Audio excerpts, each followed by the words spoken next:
शिव, जहां अंत होता है वहीं से आरंभ होता है। महादेव एक जीवन दर्शन के पहले भाग में हमने उनकी सादगी को समझा। आज दूसरे एपिसोड में हम बात करेंगे उस शून्य की जहां से पूरी सृष्टि पैदा होती है और अंत में उसी में विलीन हो जाती है। शून्य ही शिव है, the power of nothingness.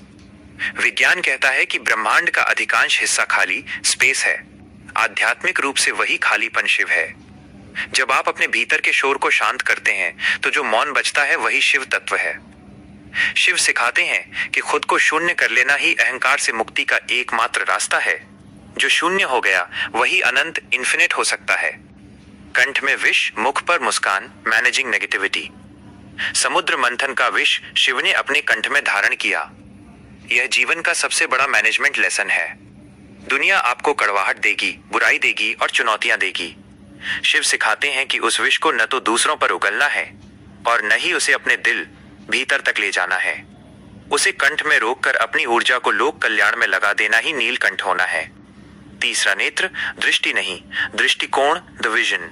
Shiv का तीसरा नेत्र कोई भौतिक आंख नहीं बल्कि विवेक, विजडम है।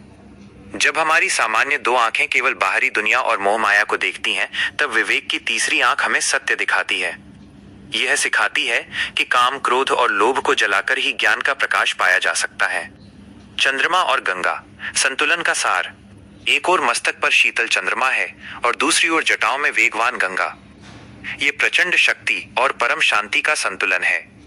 महादेव सिखाते हैं कि परिस्थितियां कितनी भी विकट क्यों ना हो, अपने मस्तिष्क को शीतल रखें और अपने कर्मों को गंगा की तरह पवित्र और गतिशील रहने दें। आज का गहरा सच, हम अक्सर कुछ बनने की दौड़ में लगे रहते हैं, जबकि शिव कहते हैं कुछ मत बनो, बस जागरूक हो जाओ।